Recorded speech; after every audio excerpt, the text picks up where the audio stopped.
ಗಂಡ ಹೆಂಡತಿಯ ಮಧ್ಯೆ ದಿನದಿಂದ ದಿನಕ್ಕೆ ಪ್ರೀತಿ ಕಡಿಮೆ ಆಗ್ಲಿಕ್ಕೆ ಕಾರಣ, ಅವರಿಬ್ರು ದೂರ ಆಗ್ಲಿಕ್ಕೆ ಕಾರಣ ಇವತ್ತಿನ ವಿಡಿಯೋದಲ್ಲಿ 6 ಮೇಜರ್ ಟಿಪ್ಸ್ ನ ನಾನು ಶೇರ್ ಮಾಡ್ತೀನಿ. ಸಿಂಪಲ್ ಆಗಿ ಹೇಳ್ಬೇಕು ಅಂದ್ರೆ ಎಲ್ಲಾರು ಎವ್ರಿಡೇ ಇದನ್ನ ತಪ್ಪುಗಳು ಮಾಡ್ತಾರೆ, ಬಟ್ ಗೊತ್ತೇ ಆಗ್ತಿರಲ್ಲ. ಏನು ಅಂತ ನೋಡೋದಕ್ಕಿಂತ ಮುಂಚೆ ಫಸ್ಟ್ ಟೈಮ್ ನಮ್ಮ ಚಾನಲ್ ನೋಡ್ತಾ ಇದ್ರೆ ಸಬ್ಸ್ಕ್ರೈಬ್ ಮಾಡಿ, ಸಪೋರ್ಟ್ ಮಾಡಿ. ಅಂಡ್ ಕೌನ್ಸಿಲಿಂಗ್ ಬೇಕು ಅಂದ್ರೆ ರಿಲೇಶನ್ಶಿಪ್ ಮೇಲೆ ಸ್ಕ್ರೀನ್ ಮೇಲೆ ನಂಬರ್ ಹಾಕಿರ್ತೀನಿ, ಕಾಂಟ್ಯಾಕ್ಟ್ ಮಾಡಿ. ವಿಡಿಯೋ ಕೊನೆ ತನಕ ನೋಡಿದ್ರೆ ಒಂದು ಶಾರ್ಟ್ ಕ್ಲಾರಿಟಿದು ಸಿಗುತ್ತೆ. ಫಸ್ಟ್ ಪಾಯಿಂಟ್ ಏನಂತ ಹೇಳಿದ್ರೆ ಈಗೋ ಫೈಟ್.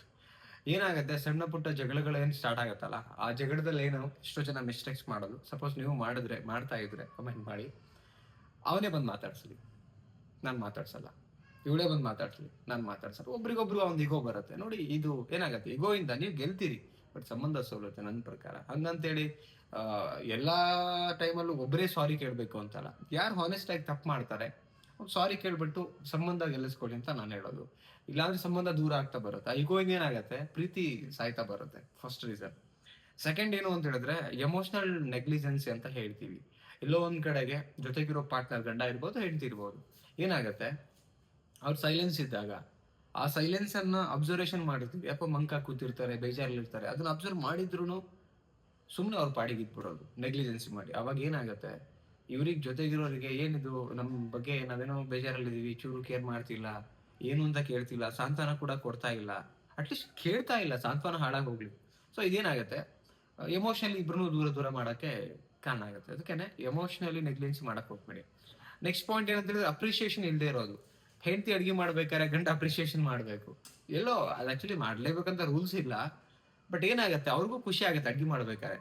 ಗಂಡ ಹೆಲ್ಪ್ ಮಾಡ್ತಿರ್ಬೇಕಾದ್ರೆ ಗಂಡನಿಗೂ ಹೆಂಡತಿ ಅಪ್ರಿಸಿಯೇಷನ್ ಕೊಡ್ಬೇಕು, ಸಣ್ಣ ಪುಟ್ಟ ಹೆಲ್ಪ್ ಮಾಡ್ಬೇಕಾದ್ರೆ. ಇದೇನಾಗುತ್ತೆ, ಒಬ್ರಿಗೊಬ್ರು ಅಪ್ರಿಸಿಯೇಷನ್ ಕೊಟ್ಟಾಗ ಮತ್ತೆ ಆ ಬಾಂಡಿಂಗ್ ಚೆನ್ನಾಗಾಗತ್ತೆ, ಅಟ್ರಾಕ್ಷನ್ ಚೆನ್ನಾಗಾಗತ್ತೆ, ಅಂಡರ್ಸ್ಟ್ಯಾಂಡಿಂಗ್ ಬಿಲ್ಡ್ ಆಗುತ್ತೆ. ಸೊ ಇದೆಲ್ಲ ಇಬ್ರಿಗೂ ಬೇಕಾಗತ್ತೆ. ಬಟ್ ಅಪ್ರಿಸಿಯೇಷನ್ ಇಲ್ದಿರಾ ನಿಮ್ ಪಾಡಿಗೆ ನೀವು, ಅವ್ರ ಪಾಡಿಗೆ ಅವ್ರು ಏನೇ ಮಾಡೋದು, ಬೋರಿಂಗ್ ಲೈಫ್ ಆದಂಗೆ ಆಗುತ್ತೆ. ಇದು ಒನ್ ಆಫ್ ದ ರೀಸನ್ ಇಬ್ರು ಅವಾಯ್ಡ್ ಆಗ್ಲಿಕ್ಕೆ, ದೂರ ದೂರ ಆಗ್ಲಿಕ್ಕೆ. ಓಕೆ, ನೆಕ್ಸ್ಟ್ ಪಾಯಿಂಟ್ ಸಿಂಪಲ್ ಆಗಿ ಶಾರ್ಟ್ ಆಗಿ ಹೇಳ್ತಾ ಇದ್ದೀನಿ ನಾನು. ಸೊ ಲೈಕ್ ಲೆಂದಿಯಾಗಿ ಹೇಳ್ಕೊಂಡು ತಗೊಂಡು ಹೋಗ್ತಾ ಇಲ್ಲ. ಸೊ ವೆರಿ ಸಿಂಪಲ್ ಆಗಿ ಜಸ್ಟ್ ಒಂದು ಅರ್ಥ ಆಗೋ ಒಂದು ವೇನಲ್ಲಿ ತುಂಬಾ ಚೆನ್ನಾಗಿ ನಿಮಗೆ ಅರ್ಥ ಮಾಡಿಸ್ತಾ ಇದ್ದೇನೆ. ನೆಕ್ಸ್ಟ್ ಥರ್ಡ್ ಪರ್ಸನ್ ಇನ್ಫ್ಲೂಯೆನ್ಸ್ ಅಲ್ಲ. ಎಷ್ಟೋ ರಿಲೇಶನ್ಶಿಪ್ ಅಲ್ಲಿ ಏನಂದ್ರೆ ವೈಫಿಗೆ ಗೊತ್ತಿಲ್ಲದ್ರೆ ಹಸ್ಬೆಂಡ್, ಹಸ್ಬೆಂಡಿಗೆ ಗೊತ್ತಿಲ್ಲ ವೈಫ್. ಸೊ ಎಂಟ್ರಿ ಆದಾಗ ಅಲ್ಲೂ ಕೂಡ ಇದು ಮೇಜರ್ ಆಗಿ ಇವತ್ತಿನ ಜನರೇಷನ್ ಅಂತೂ ಆಗ್ತಾ ಇದೆ. ಹಿಂಗಾದಾಗ ಚಾನ್ಸಸ್ ತುಂಬಾ ಇದೆ ದೂರ ದೂರ ಆಗುವಂಥದ್ದು, ರಿವರ್ಸ್ ಲೆವೆಲ್ಗೆ ಹೋಗುವಂಥ ಸಾಧ್ಯತೆಗಳು ಇರುತ್ತೆ. ಸೊ ಥರ್ಡ್ ಪರ್ಸನ್ ಇನ್ಫ್ಲೂಯೆನ್ಸ್ ಆದಾಗ, ಥರ್ಡ್ ಪರ್ಸನ್ಸ್ ಬಂದಾಗ ರಿಲೇಶನ್ಶಿಪ್ ಅಲ್ಲಿ. ಓಕೆ, ನೆಕ್ಸ್ಟ್ ಪಾಯಿಂಟ್ ಏನಂತ ಹೇಳಿದ್ರೆ ಕಮ್ಯುನಿಕೇಶನ್ ಸ್ಲೋ ಆಗ್ತಿದಂಗೆ. ಮಾತು ಕಡಿಮೆ ಮಾಡಬೇಡಿ. ಊಟ ಆದ್ಮೇಲೆ ಒಂದು ರೌಂಡ್ ವಾಕ್ ಹೋಗಿ, ಈವ್ನಿಂಗ್ ಎಲ್ಲ ಆಫೀಸಿಂದ ಬಂದ್ಮೇಲೆ ಫ್ರೀ ಸಿಕ್ಕರೆ ಫ್ಯಾಮಿಲಿಗೆ ಸಮಯ ಕೊಡಿ. ವೈಫ್ ಆಗ್ಲಿ ಹಸ್ಬೆಂಡ್ ಆಗ್ಲಿ, ವೈಫು ಅಷ್ಟೇ. ಮಕ್ಕಳಿಗೆ ಓದಿಸಿಲ್ಲ ಆದ್ಮೇಲೆ ಆಮೇಲೆ ಸಪರೇಟ್ ಆಗಿ ಸ್ವಲ್ಪ ಗಂಡನಿಗೆ ಅಂತ ಸಮಯ ಕೊಡಿ. ಬರೀ ಧಾರಾವಾಹಿ, ಫೋನು. ನಾನ್ ನೋಡದೇ ಇರೋರಿಗೆ ಹೇಳ್ತಿಲ್ಲ, ನೋಡೋರಿಗೆ ಅದಾಗತ್ತೆ. ಸೊ ನಮ್ಗೆ ಹೇಳದಂತ ನೀವು ಬೇಜಾರ್ ಮಾಡ್ಕೋಬೇಡಿ. ಸೊ ಒಬ್ರಿಗೊಬ್ರು ಸಮಯ ಕೊಡಿ, ಮಾತಾಡಿ. ಮಾತು ನೆಗೆಟಿವೇ ಮಾತಾಡ್ಬೇಡಿ, ಟ್ಯಾಂಕ್ ಕೊಡೋ ತರ ಮಾತಾಡ್ಬೇಡಿ, ಇಷ್ಟ ಆಗೋ ತರ ಮಾತಾಡಿ, ಫ್ಯೂಚರ್ ಕಟ್ಕೊಳ್ಳೋ ತರ ಮಾತಾಡಿ, ಫ್ಯೂಚರಿಗೆ ಏನ್ ಬೇಕು ಅದನ್ನ ಕನೆಕ್ಟ್ ಆಗೋ ತರ ಮಾತಾಡಿ. ತುಂಬಾ ಯೂಸ್ ಆಗುತ್ತೆ.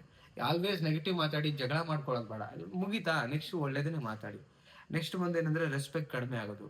ರೆಸ್ಪೆಕ್ಟ್ ಕೊಡಿ. ಗಂಡ್ಮಕ್ಳು ಹೆಣ್ಮಕ್ಳಿಗೂ ರೆಸ್ಪೆಕ್ಟ್ ಕೊಡಿ, ಹೆಣ್ಮಕ್ಳು ಗಂಡ್ಮಕ್ಳಿಗೂ ರೆಸ್ಪೆಕ್ಟ್ ಕೊಡಿ. ಒಬ್ರಿಗೊಬ್ರು ಆ ಪ್ರೀತಿ ಇದ್ದಾಗ ರೆಸ್ಪೆಕ್ಟ್ ಆಗಕ್ಕೆ ಸಾಧ್ಯ, ರೆಸ್ಪೆಕ್ಟ್ ಇದ್ದಾಗ ಪ್ರೀತಿ ಇರೋಕ್ಕೂ ಸಾಧ್ಯ.